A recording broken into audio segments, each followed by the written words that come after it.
In today's horror retrospective, we're going to take a look at a masterpiece. This horror movie is not just a movie, it's a cornerstone of horror and a visual revolution in storytelling. Today, we're looking into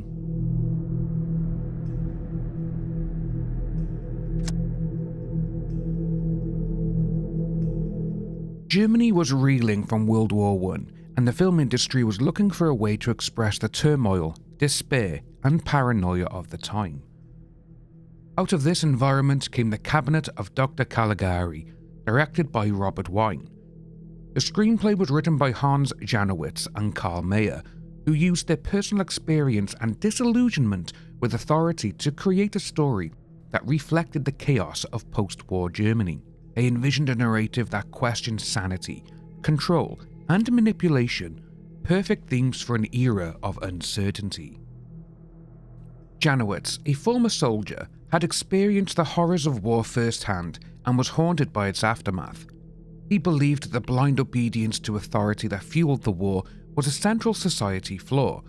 Mayer, on the other hand, was a pacifist who had evaded military service by feigning mental illness. His mistrust of authority figures and fascination with psychological manipulation became key elements of the story. Filming started in December of 1919.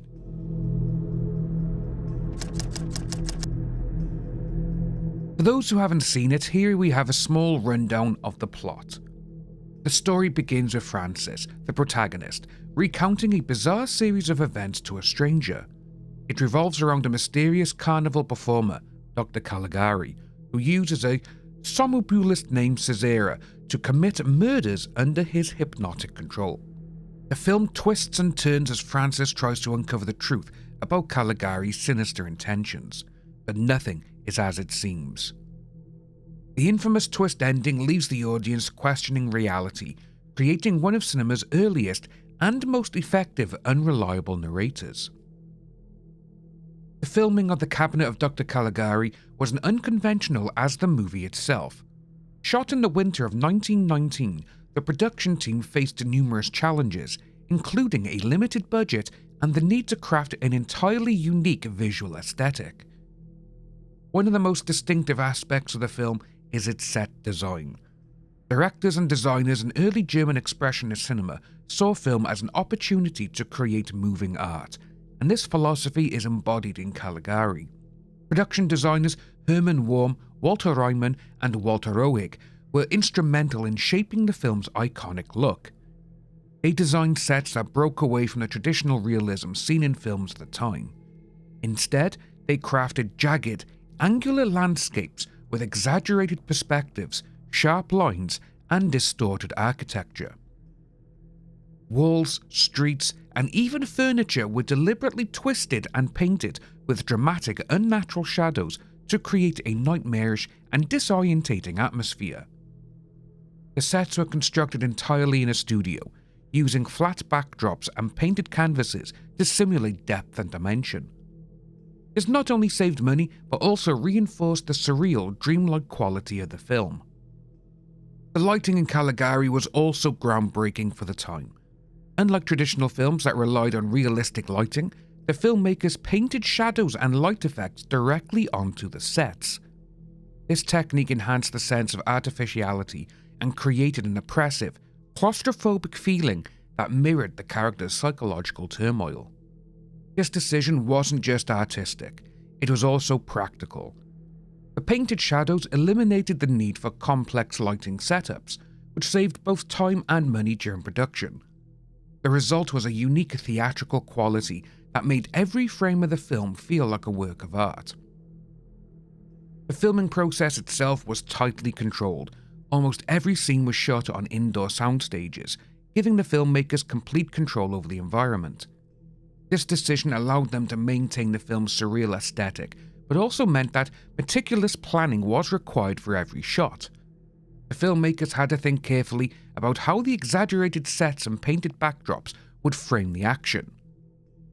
The film's budget, while modest even by the standards of its time, was used efficiently.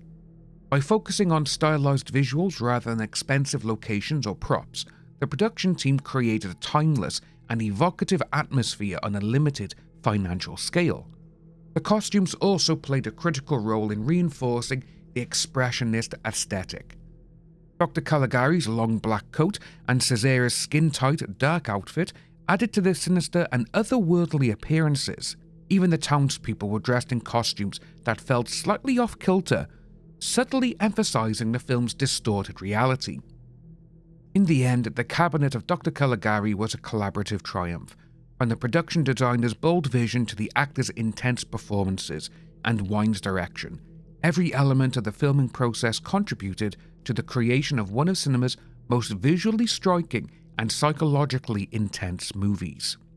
Despite its budgetary limitations, the film's innovative use of sets, lighting, and performance transcended its constraints, proving that creativity and vision can outweigh financial resources. The result was a film that not only defined German expressionism, but also set the stage for a century of stylistic and narrative innovation in cinema. Released on February the 26th, 1920, less than 1 month after being filmed, The Cabinet of Dr. Caligari was an instant success in Germany and soon internationally. Critics praised its innovative style and psychological depth. It stood out from the straightforward realism of other films of the time, captivating audiences with its boldness. The premiere was highly successful, showing at the theatre for 4 weeks, an unusual amount for the time, and then returning 2 weeks later. The film was also seen as a political allegory, critiquing the authoritarian structures that led to World War I. This layer of meaning added to its cultural impact, making it more than just a horror movie. It was a statement.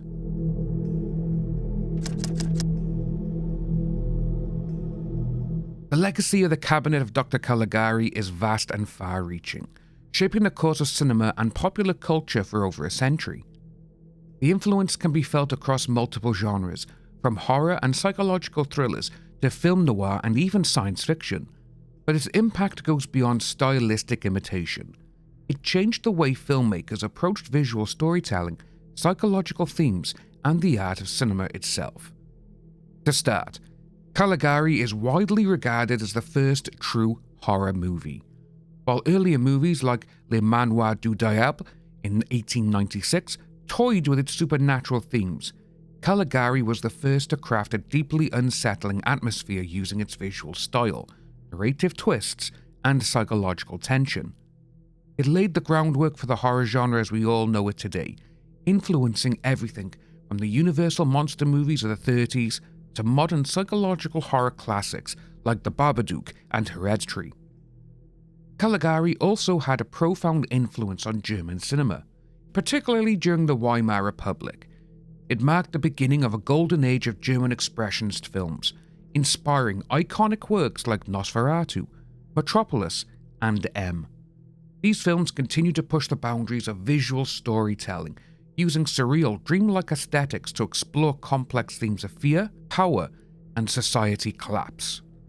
When German filmmakers fled to Hollywood during the rise of the regime in the 1930s, they brought expressionism with them. Directors like Fritz Lang, F.W. Murnau, and Robert Siodmak introduced the world to the shadowy visuals and psychological depth of German expressionism, which became a cornerstone of American film noir. Movies like The Maltese Falcon, Double Indemnity owe their dark and moody atmosphere to the influence of Caligari. The Cabinet of Dr. Caligari has also left an indelible mark on visual and set design. Its distorted, dreamlike sets have inspired countless filmmakers and artists. Tim Burton, for instance, is a well-known admirer of the film, and its influence can be seen in the twisted architecture and dark whimsy of movies like Beetlejuice, The Nightmare Before Christmas. Guillermo del Toro has similarly created Caligari for inspiring his work, particularly in how it combines the macabre with deeply emotional storytelling. Even in modern cinema, echoes of Caligari's visual style can be seen in films like Pan's Labyrinth, The Shape of Water, and the surreal sequences in David Lynch's Eraserhead and Twin Peaks. The Cabinet of Dr. Caligari isn't just a film, it's an experience. Its haunting visuals, groundbreaking storytelling, and profound themes continue to resonate with audiences today. Whether you're a fan of horror or a lover of cinematic history, this is a film that truly stands the test of time. This is a movie that just needs to be seen. It's one of those movies that needs to be seen by everybody, even if you don't like horror or the silent movie era. Caligari is one of the most important movies ever made. If this movie didn't exist, we wouldn't have the many movies that it has inspired. Let us know below if you've seen it and what you think of The Cabinet of Dr. Caligari. Don't forget to like, subscribe for future horror retrospectives. Until next time, stay critical, stay scared.